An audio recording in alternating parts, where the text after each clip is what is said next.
কিন্তু রক্ষা করিনি। তোমাদের উপর আমার আধিপত্য ছিল না, আমি ডেকেছি মাত্র। আর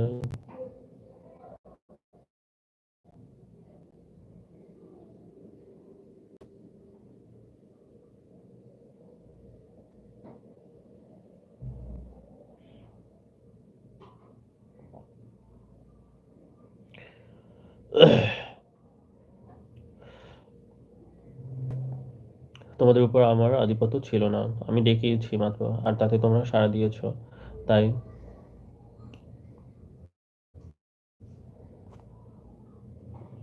তাই আমাকে দোষী করো না।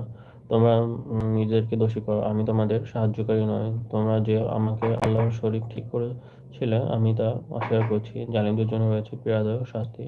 যারা মুমিন ও নেক আমল করেছে তাদের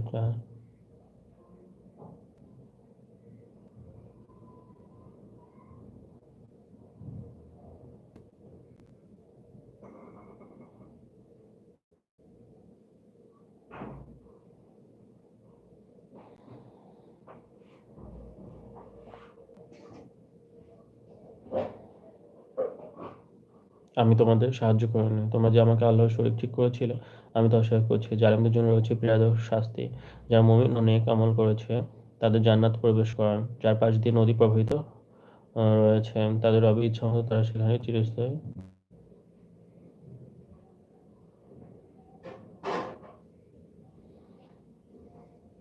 সেখানে সালাম হবে অভিবাদন। আপনি কি দেখেননি কিভাবে আল্লাহ উপমা প্রদান করেন? কালিমায়ে তাইয়্যিবার তুলনা উত্তম বৃক্ষ, যার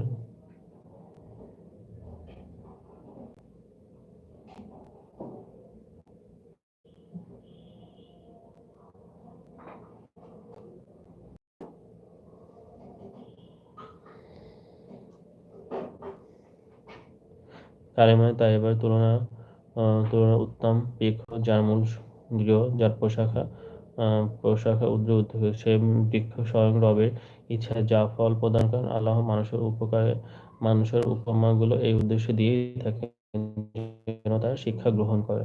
সাদাকাল্লাহ আল আজিম। আমার পড়া শেষ হয়ে গেছে, এখন বাকি আছে টিকা। আমি এখন টিকা পড়বো। টিকা হচ্ছে আয়াত সংখ্যা হচ্ছে 21। এক রিওয়ায়েতে আছে, একাধারে 500 বছর আযাব ভোগ করার পর জাহান্নামীরা ফরিয়াদ করে বিফল হয়ে পরবর্তী 500 বছর ধৈর্য সহকারে আযাব ভোগ করবে, কিন্তু তাতেও বিন্দুমাত্র আযাবের লাঘবতা না দেখে বলবে, হায় আমাদের আরো কি।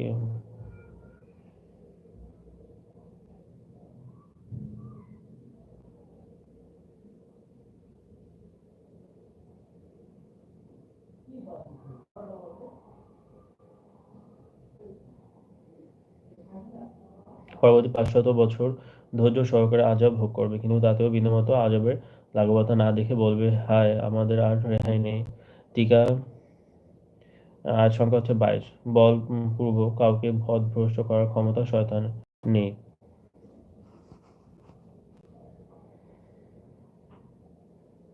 তবে অন্য উপায়ে মানুষের ক্ষতি করার ক্ষমতা তার আছে, কিন্তু ফেরেশতারা অবরোধের কারণে তারা সবসময় করতে পারে না। টিকা। বকায়া শরীফ 22 আয়াত। এ কথা অতি স্পষ্ট যে বিশ্বাসের দিক দিয়ে কেউ শয়তানকে আল্লাহ তাআলার মর্যাদার অঙ্গীকার মনে করে।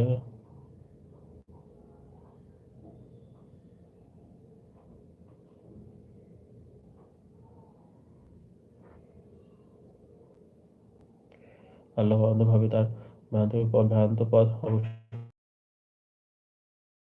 অনুসরণ করে থাকে। সকলের প্রতি তার অভিশাপ বর্ষণ করে, কিন্তু তার আনুগত্য, দাসত্ব বা জেনে শুনে বা অন্ধভাবে ভ্রান্ত পথ অবশ্যই স্মরণ করে থাকে। এই কাজকে এখানে শিরক বলা হয়েছে। এই কাজকে এখানে কি বলা হয়েছে? শিরক বলা হয়েছে। ততক্ষণ আছেন আল্লাহ বলতে এটুকু করে দিন। কবুল করুন।